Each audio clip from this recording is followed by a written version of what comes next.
Unit-2, and the topic is fiber optics. And after finishing the lasers topics in the previous classes, now we are going to enter into the new topic, which is called fiber optics. Today's class, I'm going to discuss about the structure of an optical fiber and principle of an optical fiber, and the sequential topics based on the total internal reflections towards the fiber optics. Let us see those topics. Okay. Now, coming to the first part, which is known as fiber optics, my dear students, let me explain what exactly the structure of an optical fiber is telling. So, in the Unit 2, we are going to give much importance to this second part of the applied physics, which is known as fiber optics. Is it clear? If you see the structure of an optical fiber, my dear students, there are 5 important parts existing in this structure of an optical fiber. First of all, how do we define the structure of an optical fiber? Okay, an optical fiber is a flexible, thin and transparent plastic or glass in which light is transmitted by multiple total internal reflections. Is it clear? Suppose if you see this diagram, my dear students, strictly speaking, this is called the fiber optics. Is it clear? If you see this diagram, what exactly optical fiber is telling here? In this particular diagram, you have first one is protective jacket, and the second one is strength members, third one is buffer coating, fourth one is cladding, and fifth one is core. Is it clear? So if you see this diagram, my dear students, there are multiple total internal reflections that are transmitted by a light which was focused on a transparent plastic glass. Okay. Optical fibre అంటే ఏంటంటే ఒక flexible thin లేయర్ని కలిగి పారదర్శకమైనటువంటి ఒక plastic పదార్థాన్ని కానీ లేదంటే గాజు పదార్థాన్ని కలిగి అది ట్రాన్స్మిట్ అయినప్పుడు మల్టిపుల్ టోటల్ ఇంటర్నల్ రిఫ్లెక్షన్స్కి గురవుతుంది. Is it clear? ఒక మాటలో చెప్పాలంటే ఆప్టికల్ ఫైబర్ అనేటువంటిది టోటల్ ఇంటర్నల్ రిఫ్లెక్షన్ మీద ఆధారపడి పనిచేస్తుంది. Okay, if you see this diagram, we're going to have 5 important parts. ఇవన్నీ కూడా ఈ diagram if you are seeing this diagram, you could understood that మనకి ఏమర్థం అవుతుందంటే, ఈ ఫస్ట్ పార్ట్ ఏమో ప్రొటెక్టివ్ జాకెట్ లోనేమో స్ట్రెంగ్త్ ఆఫ్ మెంబర్స్ ఇమిడి ఉంటుంది, స్ట్రెంగ్త్ ఆఫ్ మెంబర్స్ లోనేమో బఫర్ కోటింగ్ ఇమిడి ఉంటుంది, అలాగే బఫర్ కోటింగ్ లోనేమో క్లాడింగ్ ఇమిడి ఉంటుంది, క్లాడింగ్ లో మళ్ళీ నాకు కోర్ అనేటువంటి పదార్థం ఇమిడి ఉంటుంది. ఈ రెండిట్లో కూడా మనం తీసుకుంటే, coming to the all these 5 important points, we will give more importance to this core and as well as clad. Is it clear? If you take the refractive index of core, we are calling it as N1, and the refractive index of cladding, this one, we are going to call it as N2. Is it clear? So let us see this. It consists of core, cladding, buffer coating, strength members and protective jacket. ఇవన్నీ కూడా 5 భాగాలు. మొట్టమొదటి భాగం ఏమిటంటే కోరు cladding లో ఇమిడి ఉంటుంది, క్లాడింగ్ బఫర్ కోటింగ్ లో ఇమిడి ఉంటుంది, బఫర్ కోటింగ్ స్ట్రెంగ్త్ మెంబర్స్ లో ఇన్సర్ట్ అయి ఉంటుంది, మళ్ళీ స్ట్రెంగ్త్ మెంబర్స్ ప్రొటెక్టివ్ జాకెట్ లో ఇన్సర్ట్ అయి ఉంటుంది. Okay, so coming to the points, I wrote it here, which is known as the central cylinder having higher refractive index. అదే దాన్ని ఏమన్నా అంటే మనము N1 అనే లెటర్ తో చూపించాము, దాన్ని మనం కోర్ అని నిర్ణయించాం. Okay, so the central cylinders having higher refractive index N1 called core is surrounded by a layer of material having lower refractive index what? N2. Is it clear? So cladding యొక్క refractive index ఏమో N2 అనుకొని, core యొక్క refractive index నేమో N1 అని అనుకుంటే, these two are making very important role in this fiber optics. See, if you see this diagram, ఇక్కడ మనకి core అనేటువంటిదేమో N1 గా పరిగణిస్తాము, cladding అనేటువంటి దాన్నేమో N2 గా పరిగణిస్తాము. అంటే ఇక్కడ అసలు N1 N2 అంటే ఏంటి అంటే, N1 అంటే refractive index of core, అలాగే N2 అంటేనేమో రిఫ్రాక్టివ్ ఇండెక్స్ ఆఫ్ క్లాడింగ్ అనమాట. మరి ఈ రెండిట్లో ఎలా తీసుకుంటామంటే, the refractive index of the core ఎప్పుడు కూడా ఆ రిఫ్రాక్టివ్ ఇండెక్స్ ఆఫ్ క్లాడింగ్ కంటే కూడా ఎక్కువగా ఉంటుంది. అందుకని మనం జనరల్గా ఏం చేస్తామంటే N1 గ్రేటర్ దెన్ N2 అంటాం. ఇక్కడ మనం తీసుకుంటే కనుక in this particular diagram you are going to see this refractive index of core is greater than that of cladding. So N1 అనేటువంటి దాన్ని కనుక మనం కోర్ యొక్క రిఫ్రాక్టివ్ ఇండెక్స్ గా పరిగణిస్తే, మరి దీన్ని కనుక మనం N2 గా పరిగణిస్తే, then we can say that the refractive index of N1 is greater than N2. Refractive index విషయంలోనేమో కోర్ కంటే క్లాడింగ్ తక్కువగా ఉంటుంది, కానీ డయామీటర్ విషయంలో మనం తీసుకుంటే the core having a diameter of about 50 micrometers and this is surrounded by a glass optical cladding. అదెంత ఉంటుందంటే the outside diameter of about 120 micrometers.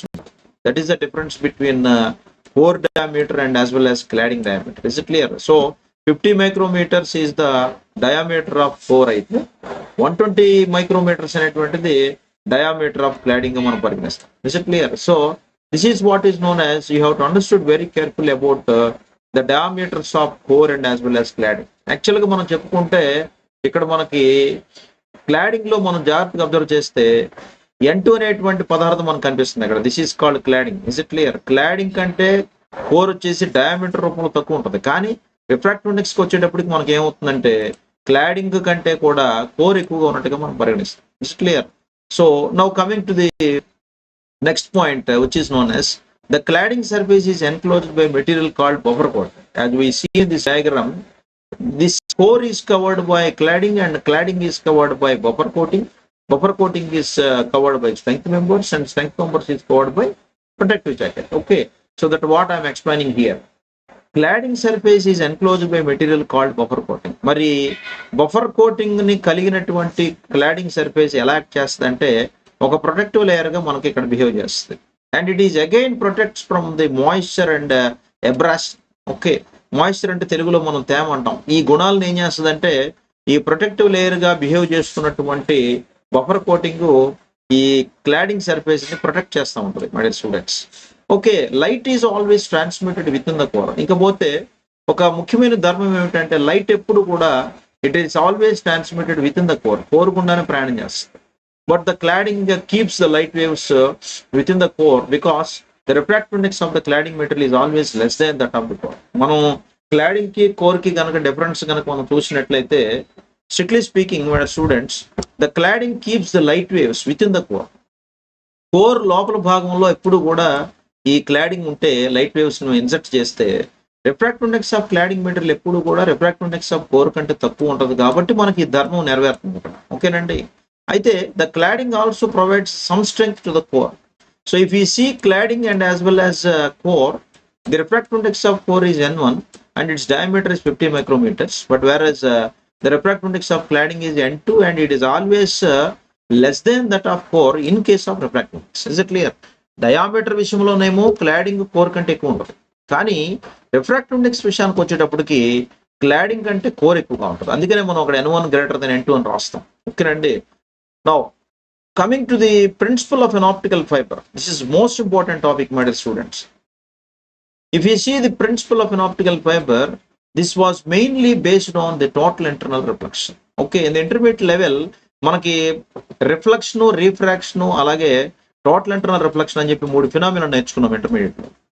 Principal of optical fibre ఎప్పుడు కూడా టోటల్ ఇంటర్నల్ రిఫ్లెక్షన్ అనేటువంటి phenomena మీద ఆధారపడి పనిచేస్తుంది. Okay, అంటే reflection అనేటువంటి టాపిక్ కాన్సెప్ట్ జరగడానికి మనకు ఒక మీడియం సరిపోతుంది, రిఫ్రాక్షన్ కి 2 మీడియంస్ కావాలి. కానీ టోటల్ ఇంటర్నల్ రిఫ్లెక్షన్ అంటే ఏంటంటే సంపూర్ణ అంతర పరావర్తనం అంటాం తెలుగులో. అంటే సంపూర్ణ అంతర పరావర్తనం జరగడానికి ఏం జరగాలంటే మనకు 3 మీడియంస్ కావాలి. ఏంటి ఆ 3 మీడియంస్ అంటే, ఒక డెన్సర్ మీడియంకి ఇరువైపులా రేరర్ మీడియంస్ ఉండాలి. అంటే రేరర్ మీడియంలో నుంచి ప్రవేశించినటువంటి light ray denser medium rarer medium కలగలిసే ప్రదేశంలోకి ఎంటర్ అయిన తర్వాత అక్కడ మనకి ఏం జరుగుతుందంటే, రేరర్ మీడియం నుంచి డెన్సర్ మీడియంలోకి ఎంటర్ అయిన తర్వాత డెన్సర్ మీడియంలో ఆ ray of light multiple reflections కి గురవుతుంది.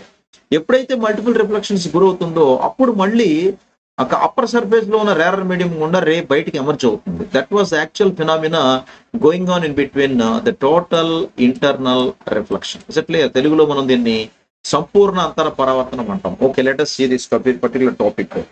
Okay, the propagation of, if you see the propagation of light along optical fiber, as I write it here that the propagation of light along optical fiber is based on principle of total internal reflection. Okay రండి, మొట్టమొదట principle of an optical fibre అనేటువంటిది దానిలో ప్రవహించేటువంటి propagation of light అనేది total internal reflection మీద ఆధారపడి పనిచేస్తుంది. దీనిలో మనం ఏమేమి తీసుకుంటున్నాం, N1 అనేటువంటి రిఫ్రాక్టివ్ ఇండెక్స్, N2 అనే రిఫ్రాక్టివ్ ఇండెక్స్ ని తీసుకున్నాం. So let N1 and N2 are the 2 refractive indices of 2 media such that N1 is greater than N2. Okay, so మొదటి పాయింట్ ఏంటంటే N1 N2 కంటే ఎక్కువ ఉండేట్టుగా చూసుకుంటూ N1 అనేటువంటి దాన్ని ఏమో రిఫ్రాక్టివ్ ఇండెక్స్ ఆఫ్ కోర్ గాను, N2 అనేది ఏమో రిఫ్రాక్టివ్ ఇండెక్స్ ఆఫ్ క్లాడింగ్ గాను మనం పరిగణిస్తే, ఇప్పుడు if you see this diagram my dear students, okay, you are seeing 3 diagrams. Most important topic here. ఇక్కడ మనకి N1 కనిపిస్తుంది, ఇక్కడ N2 కనిపిస్తుంది. N1 ఎక్కడున్నా సరే దాన్ని మనం ఎయిర్ అనుకోవాలి, it comes under rarer medium. ఓకేనా, అంటే ఒక తేలికతర యానకములో నుంచి సాంద్రతర యానకములోనికి రే ప్రవేశిస్తున్నప్పుడు అది రిఫ్రాక్షన్ కి గురవుతుంది. Is it clear? సో 3 సందర్భాలు మనం స్టడీ చేయబోతున్నాం ఇక్కడ. So now coming to the fundamental point here. When a ray of light traveling in a medium of higher refractive index N1 strikes a second medium of lower refractive index N2, making an angle of incidence ఎంత I. This I is called what? Angle of incidence. Is it clear? So ఇప్పుడు జాగ్రత్తగా observe చేస్తే ఒకసారి మీరు ఈ diagram దగ్గరకు వస్తే కనుక ఈ డయాగ్రామ్ లో మీరు 3 కండిషన్స్ చూస్తున్నారు. మొట్టమొదటిది నార్మల్ రిఫ్రాక్షన్, రెండోది క్రిటికల్ రిఫ్రాక్షన్, మూడోది total internal refraction. Is it clear? Normal refraction లో N1 అనేటువంటిది ఏంటి అంటే రేరర్ మీడియం, N2 అనేది డెన్సర్ మీడియం. నాకు ఈ బోర్డర్ కనుక తీసుకుంటే this particular border is called rarer come denser medium surface. ఈ రెడ్ మార్కింగ్ అంతా కూడా ఏమిటంటే తేలికతర యానకము సాంద్రత యానకము రెండు కలగలుస్తున్నటువంటి ఒక it is an air and glass surface అంటాం. Glass under coming under N2 అంటే cladding, air coming under N1 అంటే రేరర్ మీడియం అంటే తేలికతర యానకం, డెన్సర్ మీడియం అంటే సాంద్రతర యానకం. అర్థమవుతుందండి? సో ఇప్పుడు ఇక్కడ నాకు ఇక్కడ రేరర్ మీడియంలో ఒక రే ఆఫ్ లైట్ ఇలాగా rarer come denser medium surface strike చేసిన తర్వాత ఇక్కడ ఏం జరిగిందా అంటే రే రీఫ్రాక్ట్ అయింది. Is it clear? Understood very carefully. So ఈ గ్రీన్ మార్క్ కనుక మీరు అబ్జర్వ్ చేస్తే this particular line is called what? This is particular line, this line is called refracted రే అంటాం. అవునండి. ఈ రిఫ్రాక్టరేషన్ జరిగిన తర్వాత ఎంత యాంగిల్ తో జరిగిందంటే I అనేటువంటి యాంగిల్ ఆఫ్ ఇన్సిడెన్స్ జరుగుతుంది మనకి ఇక్కడ. Is it clear? అంటే రేరర్ మీడియం నుంచి డెన్సర్ మీడియంకి ప్రయాణించేటువంటి లైట్ రేసు I అనేటువంటి యాంగిల్ ఆఫ్ ఇన్సిడెన్స్ తో ప్రయాణం చేస్తే నాకు డెన్సర్ మీడియంలో రిఫ్రాక్టెడ్ రే ఫార్మ్ అయింది. ఈ 3 కండిషన్స్ లో కూడా you see that N1 greater than N2, N1 greater than N2, N1 greater than N2. Okay, మొదటి కేసు అయిన నార్మల్ రియాక్షన్ లో కానీ, రెండో కేసు అయిన క్రిటికల్ రిఫ్రాక్షన్ లో కానీ, మూడోదేమో టోటల్ ఇంటర్నల్ రిఫ్రాక్షన్ లో కానీ, ఈ 3 చూస్తే మనకి జాగ్రత్తగా అబ్జర్వ్ చేస్తే look it careful here. First condition satisfy చేయాలి. ఏంటంటే ఒక principle of an optical fibre satisfy అవ్వాలి అంటే మొట్టమొదటి కండిషన్ ఏంటి అంటే స్నెల్స్ లా అని ఒబే చేయాలి. దానికోసం మనం కొన్ని ఇంగ్రీడియంట్స్ తీసుకున్నాం. ఏంటంటే కోర్ అనేటువంటి మీడియంలోనేమో రిఫ్రాక్టివ్ ఇండెక్స్ N1 అని, క్లాడింగ్ అనేటువంటి మీడియంలో రిఫ్రాక్టివ్ ఇండెక్స్ ఏమో N2 అని తీసుకొని ఈ రెండింటికి మనం 2 పేర్లు ఇచ్చాం. ఏంటంటే అవి refractive index of core, refractive index of cladding తీసుకొని ఇప్పుడు మనం ఏం చేస్తున్నామంటే when a ray of light traveling from higher medium of refractive index N1 to a lower medium of refractive index N2 అంటే సాంద్రత యానకములో నుంచి మనకి రే ప్రయాణం చేస్తా ఉందనుకోండి. ఫర్ ఎగ్జాంపుల్ ఇప్పుడు ఏమవుతుంది మనకి, if you see this one my dear students, according to Snell's law I got one equation here. What is that equation అంటే N1 sin I is equal to ఏమన్నా నేను N2 sin R అన్నా. ఈ equation మొత్తం మీరు జాగ్రత్త గుర్తుపెట్టుకోవాలి. నాకు ఇక్కడ ఈక్వేషన్ మొత్తం మీద I already told you that my N1 is called refractive index of core, my N2 is called refractive index of cladding. R అంటే refraction, angle of refraction, I అంటే యాంగిల్ ఆఫ్ ఇన్సిడెన్స్. ఇక్కడ రాశాను చూడండి, where N1 is equal to RI of core and N2 is equal to RI of cladding. RI అంటే ఏమని చెప్పాను? Refractive index of core, refractive index of cladding. Is it clear? So ఇప్పుడు if you see this diagram my dear students, in first case normal refraction లో మనం చూస్తే ఇక్కడ my angle of incidence is less than theta C. Theta C అంటే ఏంటి master అంటే critical angle అంట. జాగ్రత్త అబ్జర్వ్ చేయండి. సో ఫస్ట్ కేసులో నార్మల్ రిఫ్రాక్షన్ లో ఏం జరిగిందంటే ఒక రే ఆఫ్ లైట్ రేరర్ మీడియం నుంచి డెన్సర్ మీడియంలోకి ప్రయాణం చేస్తూ N1 అంటే డెన్సర్ అని చెప్పాను, N2 అంటే రేరర్. ఇలా మనం పైకి వెళ్ళింది అనుకోండి, N1 నుంచి N2కి వెళ్తున్నప్పుడు N1 అనేదేమో డెన్సరు, N2 అనేది రేరరు వెళ్తుంటే అప్పుడు ఏం జరుగుతుంది మనకి రిఫ్రాక్టరీ ఫార్మ్ అయింది. కానీ థీటా సి అంటే ఏంటి? క్రిటికల్ యాంగిల్ కంటే యాంగిల్ ఆఫ్ ఇన్సిడెన్స్ తక్కువ ఉండాలి. అలాగే రెండోది కనుక చూస్తే ఇక్కడ చూడండి, when the angle of incidence I increases the angle of refraction R also increases. Okay, ఇక్కడ మనకు జాగ్రత్తగా అబ్జర్వ్ చేస్తే 2 కండిషన్స్ ఫార్మ్ అవుతున్నాయి. మొదటి కేసులో I అనేటువంటిది కనుక ఇంక్రీజ్ అయితే, ఇది I అనుకోండి ఫర్ ఎగ్జాంపుల్, ఇక్కడ ఏమవుతుంది? R కూడా ఇంక్రీజ్ అవుతుంది. Is it clear? If angle of incidence increases, angle of refraction also increases. ఇలా ఎప్పటిదాకా ఇంక్రీజ్ అవుతూ వెళ్తుంది అంటే రెండో పాయింట్ లో రాసాను చూడండి, for a particular angle of incidence say for a critical angle I is equal to theta C. నాకు ఈ యాంగిల్ ఆఫ్ ఇన్సిడెన్స్ ఎప్పటిదాకా సమానం అవుతుందంటే రెండో డయాగ్రామ్ లోకి వచ్చేటప్పటికి క్రిటికల్ రిఫ్రాక్షన్ ఫార్మ్ అవుతుంది. అంటే ఇక్కడ జాగ్రత్తగా అబ్జర్వ్ చేస్తే I is equal to theta C form అయింది. Okay, I is equal to theta C. మరి నాకు ఎప్పుడైతే ఇక్కడ ఏమైంది? రిఫ్రాక్ట్ అయింది కొంత యాంగిల్ చేస్తూ. ఇక్కడ ఏమైందంటే 90 డిగ్రీల కోణం చేస్తూ పాజిటివ్ ఎక్స్ యాక్సిస్ ఏదైతే ఉందో అదే రిఫ్రాక్టెడ్ రేగా పరిగణించాలి. Most important my dear students. ఈ నేను అండర్లైన్ చేస్తున్నాను చూడండి.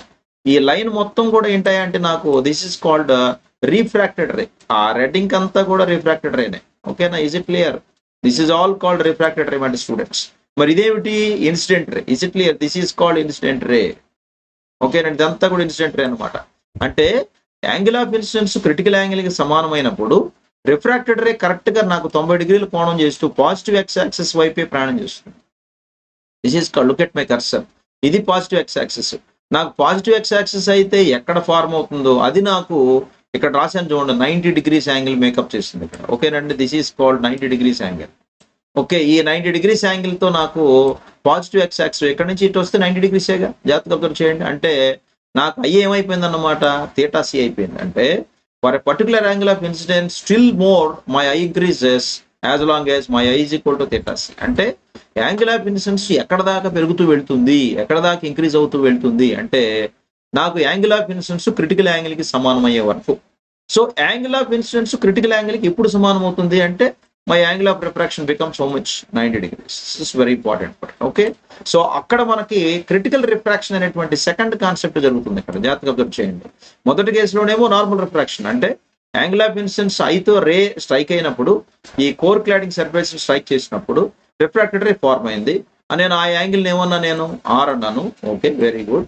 Now coming to this particular diagram, ఇక్కడికి వచ్చేటప్పటికి ఏమవుతుందంటే angle of incidence still more increases, but when up to increases ఇది ఎక్కడ దాకా ఇంక్రీజ్ అవుతుంది అంటే నాకు యాంగిల్ ఆఫ్ ఇన్సిడెన్స్ థీటా సికి సమానం అయ్యేంత వరకు కూడా ఈక్వేట్ అవుతుంది. అంటే if you look at this diagram, as I told you now, ఈ పాజిటివ్ ఎక్స్ యాక్సిస్ ఏదైతే ఉందో that itself is refracted ray and it is making with an angle of how much, 90 degrees. See here 90 degrees.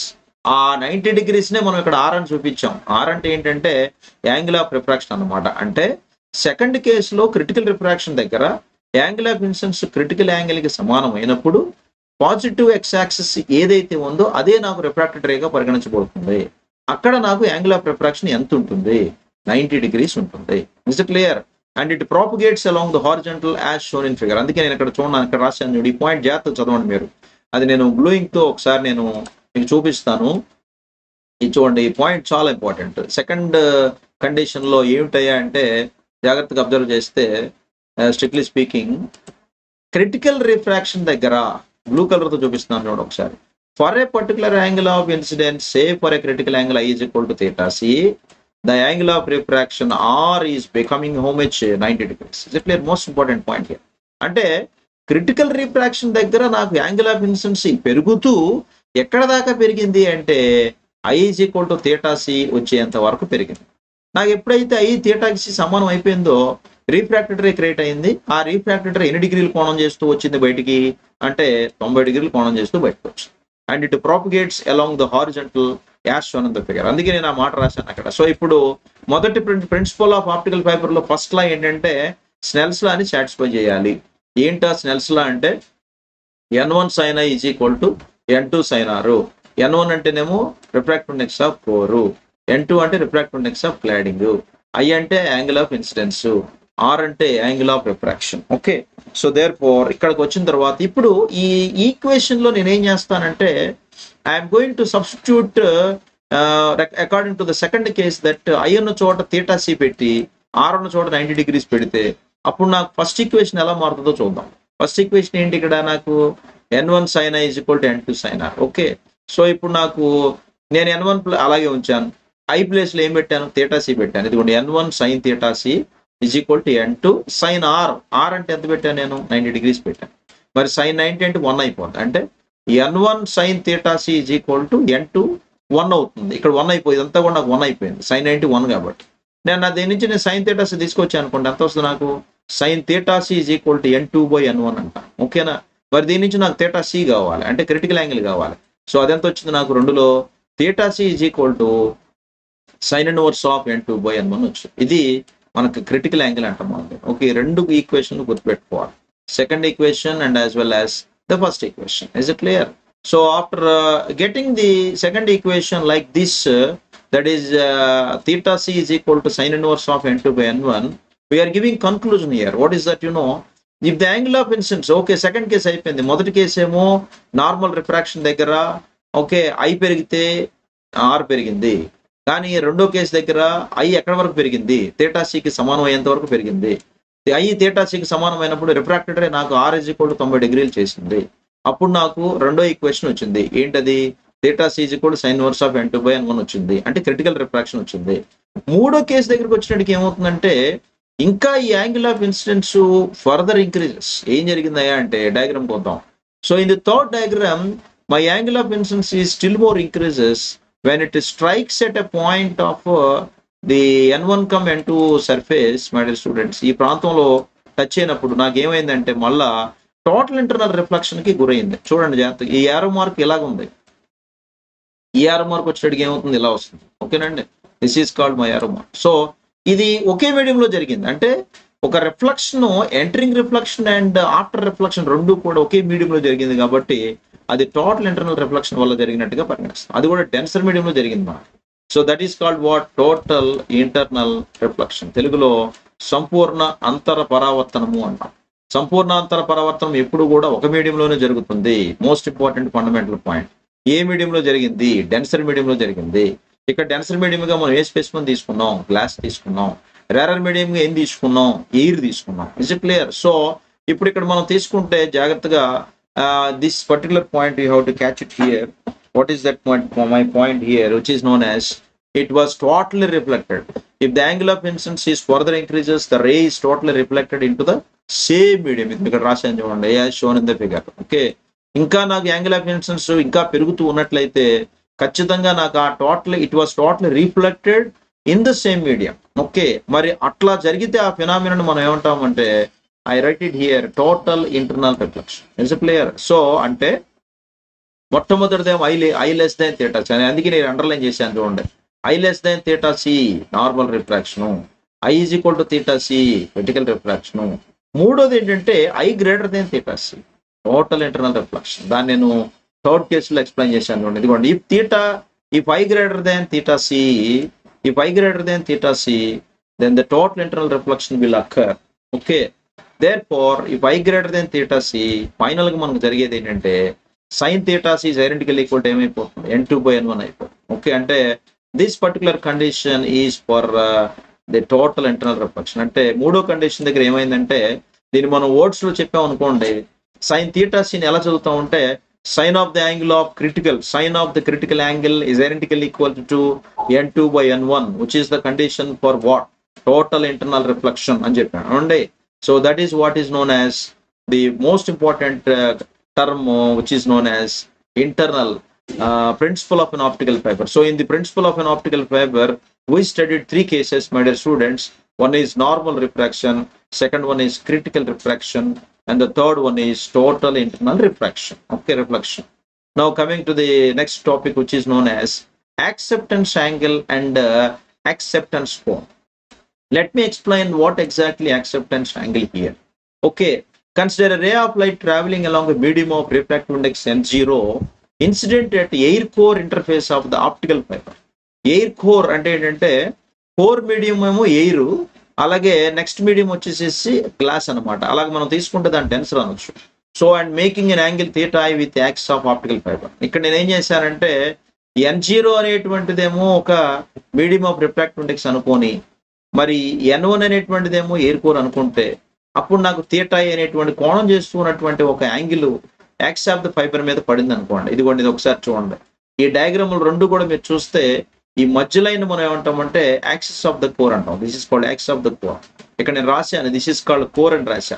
Core కి ఇరువైపులా cladding ఉంది, n2, ఇదేమో n1. ఓకేనండి, ఇప్పుడు ఇక్కడ నాకు ఒక రే ఆఫ్ లైట్ ఇలా స్ట్రైక్ అయింది. ఏంటది? ఎయిర్ కోర్ సర్ఫేస్ అంటారు దాన్ని. ఈ బ్లూ లైన్ అంతా కూడా ఎయిర్ కోర్ సర్ఫేస్.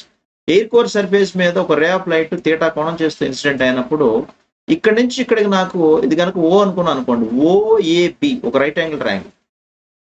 ఓఏబి దగ్గర నేను రైట్ యాంగిల్ ట్రయాంగిల్ బి తీసుకున్నాను అనుకోండి. యాంగిల్ బి అంటే 90 degrees ఉంటుంది. ఇటైనా 5 ఉంటుంది, ఇటైనా 5. దాన్ని నేను 5తో సూచించాను చూడండి. ఇటైనా 90 degrees, ఇటైనా 90 degrees. ఓకేనండి, అంటే ఇక్కడ రాశాను నేను the path of light ray launched into A fibre at an angle theta to the axis.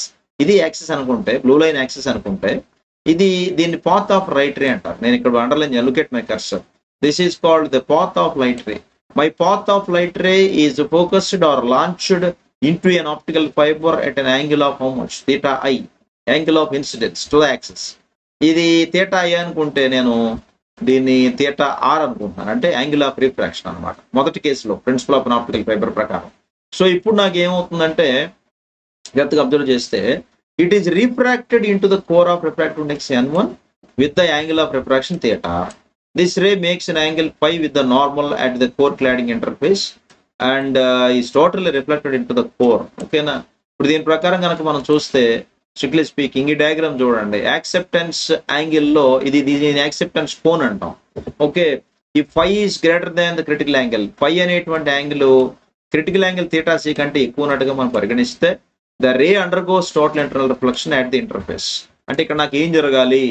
N1 greater than N2 జరగాలి. అంటే refractive index of core refractive index of cladding కంటే ఎక్కువ ఉండాలి. ఓకేనండి. As long as the angle phi is greater than theta C the light will stay within the fibre. That's a very important point. ఇక్కడ కూడా మనకి ఏం జరగాలంటే phi నాకు థీటా సి కంటే గ్రేటర్ దాన్ ఎక్కువగా ఉంటే అక్కడ ఏమవుతుందంటే లైట్ ఫైబర్ దగ్గర ఉండిపోవాలి. సో అప్పుడు నాకు స్నెల్స్ లా కండిషన్ ఓకే చేయాలి. ఏంటది? According to Snell's law at the air core interface ఈ కండిషన్ సాటిస్ఫై అవ్వాలి నాకు. N0 sin theta is equal to N1 sin theta R.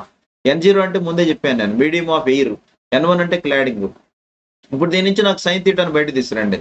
Sine theta I is equal to cross multiplication N1 by N0 into sine theta. I can call it as equation 1. Okay, ఇప్పుడు ఒక limit కి ఈ theta అనేటువంటిది theta is increased beyond limit, ఇంకా increase అవుతూ ఉందనుకోండి. Theta I పెరుగుతుంటే ఫై ఏమవుతుంది? Decrease అవుతుంది. ఎక్కడికి డిక్రీజ్ అవుతుంది అంటే క్రిటికల్ యాంగిల్ కంటే తక్కువగా డిక్రీజ్ అవుతుంది. అందుకనే if theta is increased beyond a limit phi will decrease below the critical angle theta C అని రాశాను. అండ్ రే ఏమైపోతుంది? Escape from the side. So ఈ సైడ్ వాల్స్ మీరు డయాగ్రామ్ చూస్తే చూడండి, ఈ థీటా ఐ పెరిగింది, థీటా ఆర్ పెరిగింది, మళ్ళీ ఫై ఏమైపోతుంది? తగ్గిపోతుంది. Is it clear? It is entering into the cladding surface. అందువల్ల మనకి ఎక్కడ ఏం జరుగుతుంది అంటే strictly speaking if theta is increased beyond a limit, phi will decrease below the critical angle theta c and the ray escapes from the side. Is it clear? So walls of the fiber. Anduvalla the largest value of theta occurs when phi is equal to how much? Theta c. Is it clear? ఇక్కడ నేను ఒక triangle తీసుకున్నాను my students. ఏంటి ఆ triangle అంటే OAB అన్నాను. OAB again OAB. Is it clear? So ఈ triangle కనుక మనం తీసుకుంటే ఈ ట్రయాంగిల్ ప్రకారం మనం ఏం చెప్పొచ్చు? ఫ్రమ్ ట్రయాంగిల్ OAB రెండు ట్రయాంగిల్స్ కాంబినేషన్ 90 డిగ్రీలకు సమానం అవ్వాలి. ఏంటయ్యా అంటే అది ఒకసారి చూడండి. ఈ ఫై ఆర్ కలిపితే 90 ఉండాలి, యాంగిల్ బి మాత్రమే 90 డిగ్రీ ఉండాలి. అప్పుడు మనకి ఏమవుతుంది? 180 డిగ్రీస్ ట్రయాంగిల్ సరిపోతుంది. Did you understood here? Phi theta R రెండు కలిపితే ఎంత ఉండాలి? 90 డిగ్రీస్ ఉండాలి. అదే ఇక్కడ నేను రాశాను చూడండి, 5 plus theta R is equal to 90 degrees. మరి దీని నుంచి నేను థీటా ఆర్ బయట తెచ్చాను అనుకోండి, థీటా ఆర్ ఈజ్ ఈక్వల్ ఎంత అవుతుంది? ఈ లెఫ్ట్ హ్యాండ్ సైడ్ లో ఉన్న ఫైన్ రైట్ హ్యాండ్ సైడ్ తెస్తే theta R is equal to 90 degrees minus 5 అవుతుంది. నేను ఇరువైపులా సైన్ కన్వెన్షన్ అప్లై చేశాను అనుకోండి, sine of theta R is equal to sine of 90 degrees minus 5. మరి సైన్ 90 మైనస్ 5 ఎంతకు సమానం అవుతుంది? కాస్ 5కి సమానం అవుతుంది. నేను ఆ ఈక్వేషన్ 2 అన్నాను. ఇప్పుడు ఈ రెండో ఈక్వేషన్ తీసుకెళ్లి మొదటి ఈక్వేషన్ లో సబ్స్టిట్యూట్ చేశాను అనుకోండి, రెండో ఈక్వేషన్ లో నాకు వచ్చినటువంటి సైన్ థీటా ఆర్ తీసుకెళ్లి మొదటి ఈక్వేషన్ అయినటువంటి దీంట్లో సబ్స్టిట్యూట్ చేస్తే, ఇది సైన్ థీటా ఐలో సబ్స్టిట్యూట్ చేస్తే అప్పుడు నాకు చూడండి జాగ్రత్తగా, sine theta I is equal to N1 by N0 అలాగే ఉంటుంది ఇంటూ ఏం చేశాను? కాస్ 5 పెట్టాను. సైన్ థీటా ఆర్ ప్లేస్ లో ఏం పెట్టాను? నేను కాస్ 5 పెట్టాను. ఇక్కడ ఇదిగోండి ఈ equation sine theta is equal to N1 by N0 into cos 5. ఓకేనా? ఇప్పుడు నాకు ఫై కనుక థీటా సిగా మారితే ఒక బౌండరీ కండిషన్ ఇచ్చాను నేను. ఏంటా కండిషన్ అంటే phi is equal to theta C అయితే అప్పుడు నాకు ఈ థీటా ఏమైపోతుంది అంటే మ్యాక్సిమం అయిపోతుంది. ఆ maximum sine of the acceptance angle అంటాం దాన్ని. ఓకేనండి? The maximum sine of the cosine of the angle is called acceptance angle అంటాం టెక్నికల్ లాంగ్వేజ్ లో. అంటే ఇప్పుడు నేను ఈ థీటా ఐ ఉంది కదా మనకి, 5 ప్లేస్ లో థీటా సి పెడితే sine theta I of max is equal to N1 by N0 అలాగే ఉంటుంది. నేను ఈ కాస్ 5 బదులు ఇంకేం పెడతాను? నేను థీటా సి పెడతా, అంటే కాస్ థీటా సి పెట్టాను. So sine of theta I of max is equal to N1 by N0 into cos theta C. దీని ఈక్వేషన్ 3 అన్నాను. ఓకేనా? ఇప్పుడు మనకి ఏమవుతుందంటే మరి total condition, total internal reflection లో కండిషన్ ఉంది మనకి. ఏంటది? Sin of the angle of critical angle of incidence is equal to ratio of refractive index of cladding to the core అనుకున్నాంగా. అంటే sin theta c is equal to ఏమనుకున్నాం మనం n2/n1 అనుకున్నాం. ఓకేనండి. But the condition for total internal reflection sin theta c is equal to n2/n1 అన్నాను కాబట్టి నేను మరి sin theta తెలిస్తే నాకు cos theta వచ్చుద్దిగా. cos theta c is equal to trigonometric formula ఏమిటి? Square root of 1 - sin square theta c కదా. sin theta c అంటే నాకు ఆల్రెడీ నేను n2/n1 నాకు ఇక్కడ వచ్చింది టోటల్ ఇంటర్నల్ రిఫ్లెక్షన్ ప్రకారం. దాని ప్రకారం నేను ఏం చేస్తా? cos theta c is equal to root of 1 - sin square theta c. మరి sin theta c n2n/n కాబట్టి that is equal to root of 1 - n2² LCM కడితే root of n1² - n2² వచ్చింది. దాన్ని నేను ఈక్వేషన్ 4 అన్నాను. ఇప్పుడు ఒకసారి చూడండి జాగ్రత్తగా. ఇప్పుడు నాకు వచ్చినటువంటి ఈ cos theta c ని మొత్తాన్ని తీసుకెళ్ళి నేను ఏం చేస్తానంటే ఈక్వేషన్ 4లో పెట్టానండి. జాగ్రత్తగా అబ్జర్వ్ చేయండి. అప్పుడు ఎంత వస్తుంది నాకు? Substitute cos theta c in equation 4. అప్పుడు నాకు ఎంత వస్తుంది అంటే ఇదిగోండి ఈక్వేషన్ 3లో పెడుతున్నాం మనం. నేను ఈ cos theta c వాల్యూని 3లో పెట్టాను. ఇక్కడ నేను 4 అని రాశాను, దాన్ని 3 అని సర్దిద్దుకోండి. This is called 3. Is it clear? Okay. Substitute cos theta c in equation 3 we will get మరి cos theta sin theta of max గా మనకు కావాల్సింది ఏంటి అసలు? అల్టిమేట్ ఇదేగా ఫైనల్ గా sin of maximum of angle of incidence. నా cursor చూడాలి జాగ్రత్తగా. sin of maximum of angle of incidence. MAX అంటే మాక్సిమం, sin అంటే sin ఆఫ్, theta అంటే యాంగిల్, I అంటే ఇన్సిడెన్స్. ఓకే. ఇప్పుడు నాకు నేను ఎప్పుడైతే నాకు వచ్చిన ఈ cos theta c ని తీసుకెళ్ళి 3లో పెట్టానో అప్పుడు నాకు ఈ ఈక్వేషన్ ఫైనల్ గా చూడండి జాగ్రత్తగా. సైన్ ఇదంతా కూడా నేను అండర్లైన్ చేస్తాను బ్లూయింగ్ తో. ఇదంతా కూడా మనకి లా అనమాట. ఇది మన యాక్సెప్టెన్స్ యాంగిల్ అండి. sin theta I of max is equal to n1/n0 into ఈ cos theta c బదులు ఇది పెట్టేసా. ఏంటది? Root of n1² - n2²/n1. అప్పుడు నాకు ఈ n1 క్యాన్సిల్ అయింది. ఇంకా నాకు రిమైనింగ్ టర్మ్ ఎంత వచ్చింది? sin of theta I of max is equal to root of n1² - n2²/n0. Is it clear? So దీన్ని మనం ఏమంటాం అంటే by representing theta I of max as theta a. ఒకవేళ ఈ theta I of max మొత్తాన్ని అంటే మాక్సిమం యాంగిల్ ఆఫ్ ఇన్సిడెన్స్ అంటాం దీన్ని. వర్డ్స్ లో మనం చదివితే కొన్ని పుస్తకాల్లో maximum sine of angle of incidence అంటారు. మళ్ళీ చెప్తాను చూడండి, నా కర్సర్ చూడాలి. Maximum sine of angle of incidence. Angle అంటే థీటా అనమాట. సో ఈ theta I of max మొత్తం మొదలు for our convenience if you put one word, what is that? One single letter ఏంటంటే theta a, యాక్సెప్టెన్స్ యాంగిల్ అని చెప్పుకుంటాం దాన్ని. sin theta suffix a is equal to root of n1² - n2²/n0. This is called equation 5. Is it clear? So ఈ equation మొత్తాన్ని కనుక మనం తీసుకుంటే దీంట్లో n0 అంటే ఎయిర్ మీడియం కాబట్టి మరి రిఫ్రాక్టివ్ ఇండెక్స్ ఆఫ్ ఎయిర్ ఎప్పుడు కూడా 1 అవుతుంది కాబట్టి నేను ఇక్కడ 1 పెడితే నాకు అప్పుడు sin theta a is equal to ఏమైంది? Root of n1² - n2². Denominator 1 అయిపోయింది. ఓకేనండి. sin theta a is equal to root of n1² - n2² అయితే దీని నుంచి theta a అని కనుక మనం బయటకు పట్టుకొస్తే అది ఎంత వస్తుందంటే my theta a is equal to sin inverse of root of n1² - n2². అంటే ఇక్కడ మనం ఈ theta a ని ఏమంటామంటే it is called acceptance angle of the fibre. So how do we define this, my dear students? The acceptance angle may be defined as the maximum angle of incident that light ray makes with the axis of the fibre to get total internal reflection. So ఒక్క మాటలో చెప్పాలంటే maximum angle of sine of angle of incidence అనేటువంటి దాన్ని మనం acceptance angle అంటాము. ఆ acceptance angle అనేటువంటిది మనకి టోటల్ ఇంటర్నల్ రిఫ్లెక్షన్ అనేటువంటి సంపూర్ణ అంతర పరావర్తనం అనేటువంటి కాన్సెప్ట్ మీద ఆధారపడి పనిచేస్తుంది. Okay. So this finishes up about your the representation of acceptance angle. Is clear? Now we are going to enter into the next previous topics which is known as the structure of an optical fiber, and that we will discuss in the next class. Okay. Thank you very much.